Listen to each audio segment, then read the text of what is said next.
आप सभी को जय श्री गणेश। और आप सभी कैसे हो? ठीक हो? वैसे अंश, आपने रात देखा था video?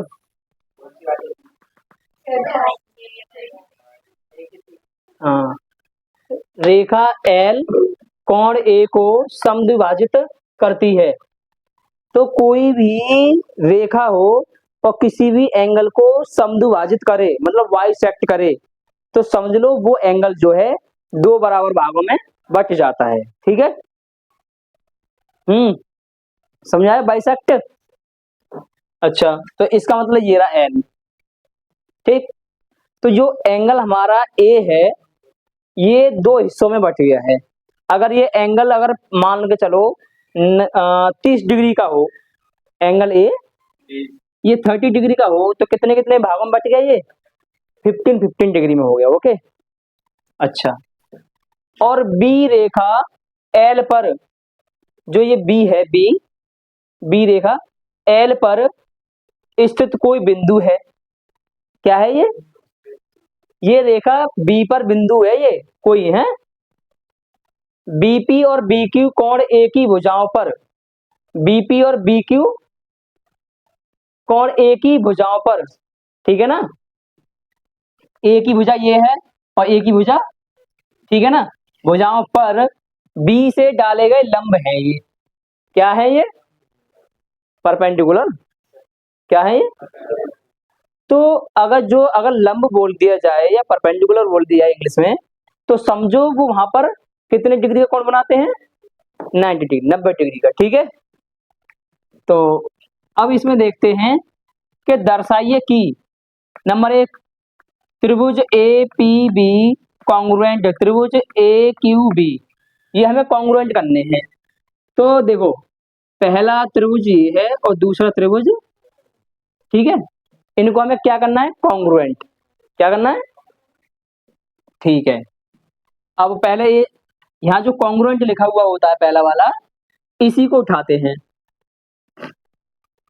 Triangle A P B, और क्या लिखोगे यहाँ पे? इंग्लिश में चाहो तो एंड लिखो। क्या लिखोगे? ए पी बी त्रिभुज ए क्यू बी में। ठीक है? अब इसमें देखो, ध्यान से देखना है। ए बी और ए बी वेनिस्ट है। ठीक है?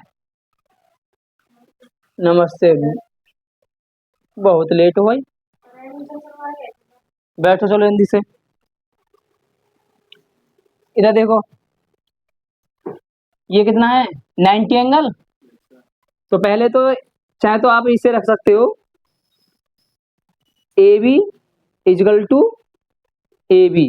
क्यों भाई? ये जो ए बी वाली जो भुजा है वो पहले वाले त्रिभुज में भी है भुजा, और दूसरे वाले त्रिभुज में भी है। कहाँ देख रहे हो? ए बी जो भुजा है वो त्रिभुज ए में भी है, और इसमें पहले वाले त्रिभुज में भी भुजा है, और दूसरे वाले त्रिभुज में भी भुजा है, ये वाली साइड। ठीक है? ए बी वाली side.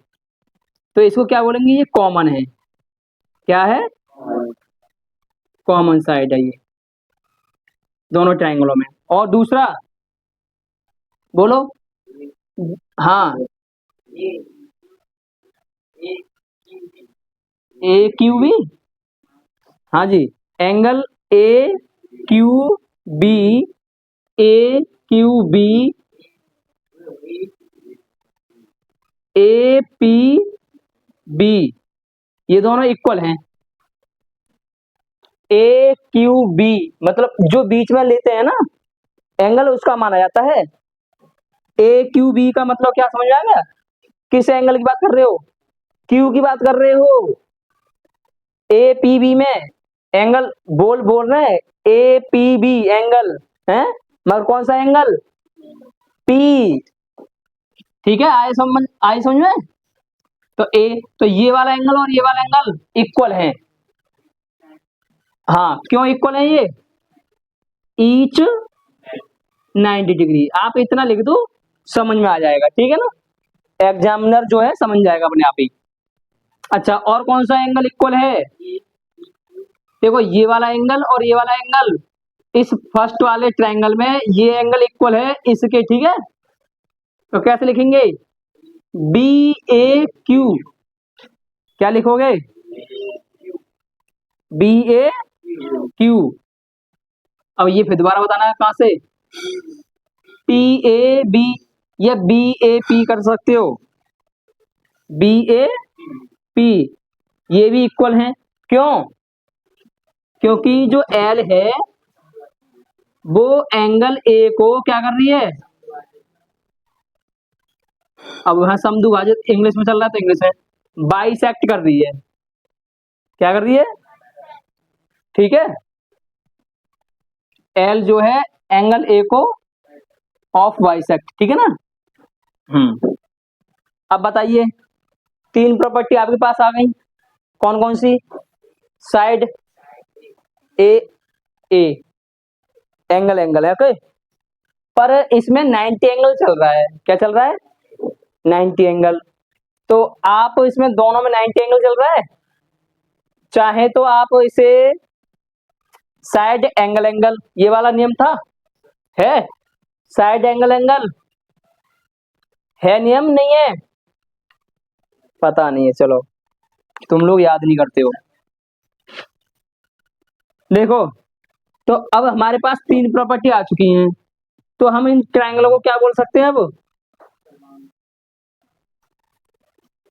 A P B congruent triangle A Q B, क्यों है? बाई, हाँ जी,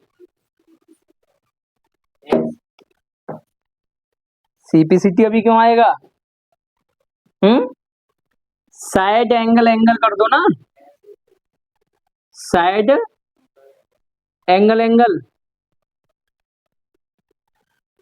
रूल्स, ठीक है।